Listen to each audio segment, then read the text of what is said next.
2012년 3월 11일 아프가니스탄 칸다하루주의 판지와이구 미 육군 제2보병사단 제3보병연대 소속의 로버트 베일스 하사는 새벽 3시경에 M203 유탄 발사기를 장착한 후 M4 카빈 소총과 M9 권총에 야간 투시경까지 착용한 중무장 상태로 부대를 빠져나왔고, 전투복 위에 아프가니스탄 전통 의상을 걸쳐 위장하는 치밀함까지 보이면서 부대에서 약 1.6km가량 떨어진 발란디와 알코자이 마을의 농가 3곳을 급습했습니다.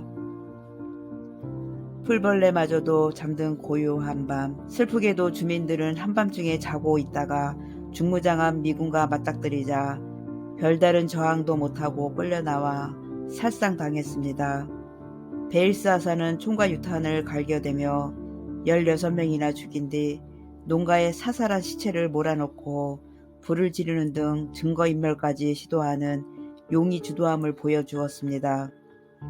하지만 이 아비규환 와중에 도망쳐 목숨을 건진 주민들이 미군과 아프가니스탄 당국에 이 사실을 알렸고, 베일스 하사도 부대로 복귀하면서 아프가니스탄 의상을 벗고 무기를 내려놓은 채 자수합니다. 부대에 있던 미군들도 바짝 긴장하고 중무장한 채 베일스 하사를 숨죽여 기다리지만 그의 자수에 놀라워하게 됩니다. 이후 미 육군 당국은 즉시 베일스 하사를 구속해 쿠웨이트를 거쳐 캔자스의 영창에 수감했고 바로 군사재판에 착수했습니다.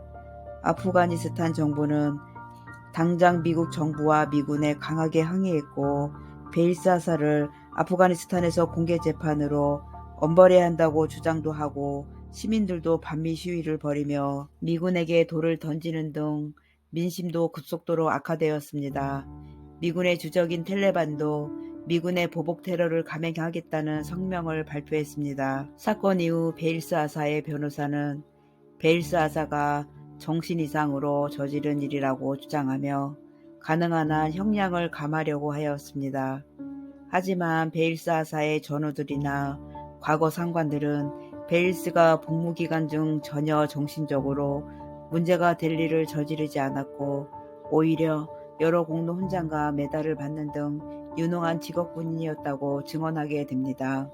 미군 검찰은 베일스 하사가 술이나 스테로이드를 남용했을 경우에 부작용을 검사하였지만 모두 사유 없다고 나왔으며, 마지막으로 PTSD 후유증 가능성에 대해서도 조사 중이라고 밝혔습니다. 그러나 PTSD의 후유증만으로 판단되어도 인생을 폐인으로 만들거나 할 정도로 지나치게 심하지 않으면 양형에 고려되지는 않는다 하였습니다. 2012년 12월 검찰은 사형을 구형했고, 사상 초유의 대량 살인범이라는 점을 고려해서 판사 역시 사형을 판결할 것으로 예상되었으나 2013년 6월 베일스 하사 사법거래로 본인이 유죄를 인정함으로써 사형은 불가능해졌고, 대신 같은 해 8월 23일 가석방 없는 무기징역이 확정되어 남은 생애를 교도소에서 보내게 되었습니다.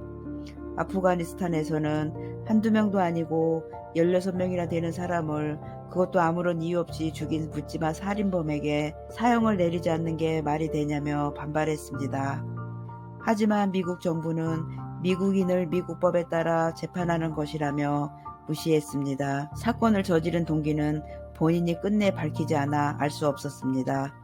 베일스는 17건의 살인 혐의와 6건의 살인 미수 혐의로 입건, 가석방 없는 종신형을 선고받고 캔자스주 포트 레버너스에 구금되어 있습니다. 베일스는 오하이오주 출신으로 입대 전에 대학 중퇴하고 금융 100만 달러가 넘는 손해보상을 명령받았지만 그것을 무시하고 육군으로 도피한 사람이었습니다.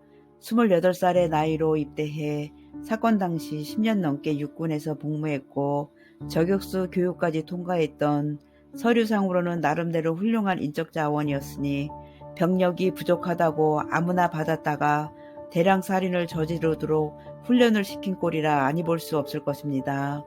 병명이 외상 후 스트레스라 하지만 입대 전에도 사기를 친 것으로 보아 원래부터 나쁜 사람이었을 것입니다. 총을 쏘는 순간 그는 무슨 생각을 했을까요? 전쟁 중에 내 부모, 내 형제, 내 자식이 한밤중에 자고 있다가 한순간에 살해되어 숨진다고 생각하면 너무나도 끔찍하고 가슴 아픈 일일 것입니다.